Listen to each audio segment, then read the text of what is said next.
جائے گا. اللہ تبارک و تعالی کیا ہے، قربانی کرنے والے کے اس قربان جانور کو جب ترازو میں رکھے گا تو اللہ تبارک و تعالی اس کے نیکی والے عمل کے ترازو کو بھاری فرما دے گا. اور اسی طریقے سے حضرت سیدنا علامہ ملا علی قاری رحمۃ اللہ تعالی علیہ اسی حدیث مبارکہ کے ضمن میں فرماتے ہیں پھر وہ قربانی اس مالک کے لیے سواری بنے گی جس کے ذریعے وہ بآسانی پل صراط سے پار کر جائے گا.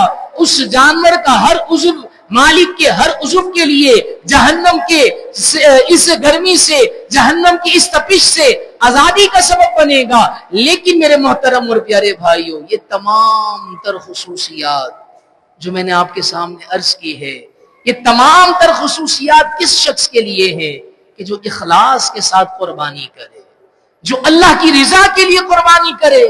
ہم نے پچھلے جمعۃ المبارک کو پوری سیر حاصل اس پر گفتگو کی تھی، میں آج اس پر گفتگو نہیں کروں گا، لیکن توجہ ضرور دلاؤں گا کہ اگر ریاکاری کا اگر شبہ بھی ہے، لوگوں کو دکھلاوے کا اگر ذہن بنا ہوا بھی ہے، خدا را ابھی قربانی کا وقت نہیں آیا. اپنی نیتوں کو صاف کر لیجئے، اپنی نیتوں کو درست کر لیجئے، اللہ کی رضا کو ملحوظ خاطر رکھیے، پھر دیکھیں یہ ساری کی ساری برکات کیا ہے، ہمارا حصہ بنیں گی.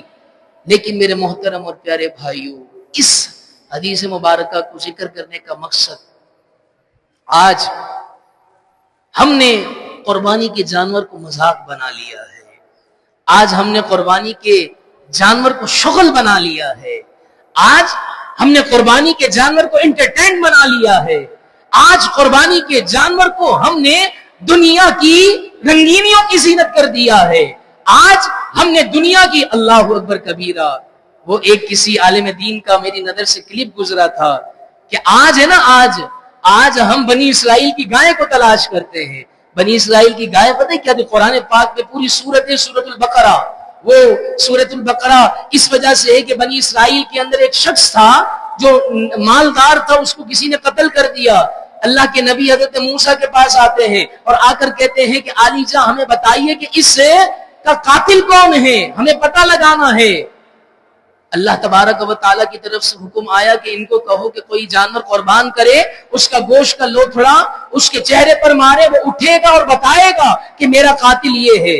اب سوال پر سوال کرتے گئے، وہ گائیں کیسی ہونی چاہیے، وہ گائیں کس کلر کی ہونی چاہیے، وہ گائیں کتنی فربا ہونی چاہیے، وہ گائیں کتنی پیسوں کی ہونی چاہیے. جتنے سوال کرتے گئے اپنے سوال کے اندر خود ہی پھنستے گئے. آج ہم نے بھی اپنا کیا ہے ذہن کا معیار یہ بنا لیا ہے کہ ہم جاتے ہیں تو ایسی گائیں تلاش کرتے ہیں کہ جس سے کیا ہے لوگ خوش ہو جائیں، لوگوں کے اندر ہماری واہ واہ بیٹھ جائے، لوگوں کے اندر ہماری دھاک بیٹھ جائے. نہیں میرے محترم اور پیارے بھائیوں، آج معاذ اللہ یہ وہ عظیم عمل ہے کہ آج کیا ہے، میڈیا کا دور ہے، کنٹینٹ کہیں سے ہمیں ہاتھ لگنا چاہیے، کوئی ایسا یونیک ہمیں ویڈیو بنانی چاہیے کہ جس سے ہم وائرل ہو جائیں. لوگ معاذ اللہ یہ وہ جانور ہے جو کل بروز قیامت ہمارے لیے پل صراط سے نجات کا ذریعہ بنے گا. لیکن آج کیا ہے، ہم اس کے اوپر ہی کیا سواری کر رہے ہوتے ہیں ایک ویڈیو کی خاطر، ویڈیو بنانے کے لیے کہ کوئی نئی یونیک چیز معاشرے میں آ جائے، لوگ ویوز دیں، لوگ لائک کریں، لوگ شیئر کریں. میرے محترم اور پیارے بھائیوں، کیا افسوس کے ساتھ ہماری قربانی کیا یہ سوشل میڈیا کی حد تک رہ گئی ہے؟ العیاذ باللہ، رہی کہیں کسر ہمارے یوٹیوبروں نے بگاڑ دی ہے. میرے محترم اور پیارے بھائیوں، اللہ تبارک و تعالی قرآن مجید میں کیا ارشاد فرماتا ہے؟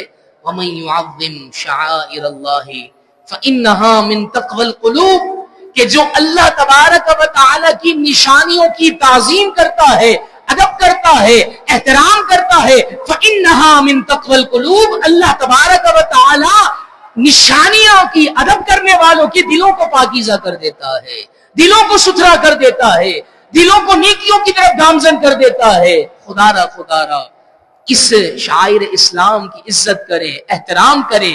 اسی طریقے سے میرے محترم اور پیارے بھائیوں، قربانی کے جانور کا ادب کریں، قربانی کے جانور کا احترام کریں. جیسے میں نے ابھی آپ کے سامنے ایک حدیث مبارکہ کی تشریح عرض کی کہ فرماتے ہیں کہ کل بروز قیامت یہ جانور کیا ہوگا، ہمارے لیے پل صراط سے سواری کا سبب بنے گا، سواری بنے گا۔ پل صراط کیا ہے؟ کیا مجھے اور آپ کو معلوم ہے؟ تصور، امیجن کریں، خیال میں لے کر آئے، وہ پل اتنا دہشت ناک پل ہے کہ جو بال سے زیادہ باریک ہے، تلوار سے زیادہ تیز ہے دھار کے اندر، اور اس سے کیا ہے، وہی گزر پائے گا جس پر اللہ تبارک و تعالی کی خاص عنایت ہوگی، جس پر نبی پاک صلی اللہ تعالی علیہ وسلم کی خاص عنایت ہوگی۔ تو کیا ایسے ہم پار لگائیں گے کہ ہم کیا ہے اللہ تبارک و تعالی کی نشانیوں کے ساتھ کیا ہے بد تہذیبی کریں، بے ادبی کریں؟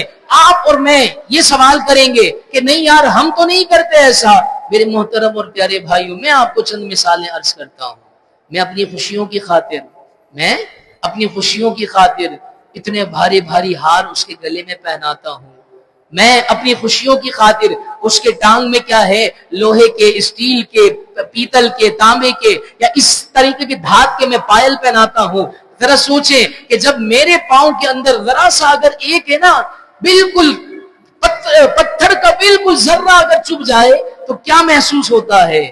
لیکن وہ تو بے زبان جانور ہے۔ ہم کیا ہے اپنی خوشی کی خاطر، اپنی لذت کی خاطر پوری رات چلاتے پھرتے ہیں، گھماتے پھرتے ہیں۔ کیا وہ بولے گا؟ نہیں میرے محترم اور پیارے بھائیو، ایک حدیث مبارک آپ کے سامنے عرض کروں۔ نبی پاک صلی اللہ تعالی علیہ وسلم کے پیارے صحابی حضرت سیدنا عبداللہ بن جعفر رضی اللہ تعالی عنہ فرماتے ہیں کہ صحابہ کرام علیہ رضوان اور پیارے آقا صلی اللہ علیہ وسلم ایک مرتبہ ایک باغ میں تشریف لے گئے۔ جب وہاں پر تشریف لے گئے، نبی پاک صلی اللہ تعالی علیہ وسلم نے دیکھا کہ ایک اونٹ زاروں قطار رو رہا ہے۔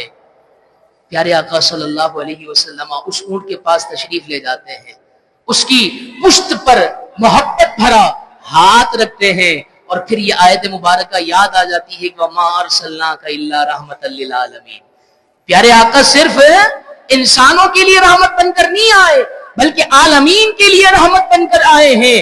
عالمین میں وہ انسان ہیں، وہ جانور ہیں، وہ ذرے ہیں، وہ پتھر ہیں، وہ حیوانات ہیں، وہ شجرات ہیں، وہ فلکیات ہیں، وہ ارضیات ہیں، ہر ایک کے لیے اللہ تبارک و تعالی نے نبی آخر الزمان کو رحمت للعالمین بنا کر بھیجا۔ پیارے آقا باغ میں تشریف لے جاتے ہیں، ایک اونٹ زاروں قطار رو رہا ہوتا ہے۔ پیارے آقا اس کے پاس تشریف لے جاتے ہیں، اس کی پشت پر ہاتھ رکھتے ہیں اور کہتے ہیں اس کے مالک کو بلاؤ۔ جب اس کے مالک کو بلایا جاتا ہے، پیارے آقا صلی اللہ تعالی علیہ وسلم نے ارشاد فرمایا کہ جانوروں کے معاملے میں اللہ سے ڈرا کرو، یہ تمہارے لیے نجات کا ذریعہ بھی ہے، یہ تمہارے لیے بربادی کا ذریعہ بھی ہے۔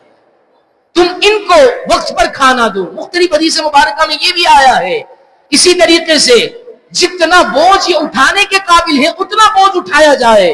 لیکن آج تو کیا ہے، ایک بھائی جاتا ہے 1 گھنٹہ گھما کر لاتا ہے، دوسرا بھائی پھر 1 گھنٹہ گھما کر لاتا ہے۔ ہم اپنی کیا ہے خوشیوں میں مست ہوتے ہیں، ہم یہ نہیں دیکھتے کہ یہ کیسا عظیم فریضہ ہے، یہ کیسا عظیم کام ہے کہ جو ہمارے لیے دریائے نجات کا سبب ہے، لیکن ہم کیا ہے اسی نجات والے ذریعے کو کیا ہے بربادی کا ذریعہ بنا رہے ہیں۔ ہم اپنی خوشیوں کی خاطر، اپنی رنگینیوں کی خاطر۔ اسی طریقے سے ایک اور جگہ پر نبی پاک صلی اللہ تعالی علیہ وسلم نے ارشاد فرمایا، کیا ارشاد فرمایا؟ معراج کا موقع تھا، ذرا سنیے گا میرے محترم اور پیارے بھائیوں، کہ جو بلا وجہ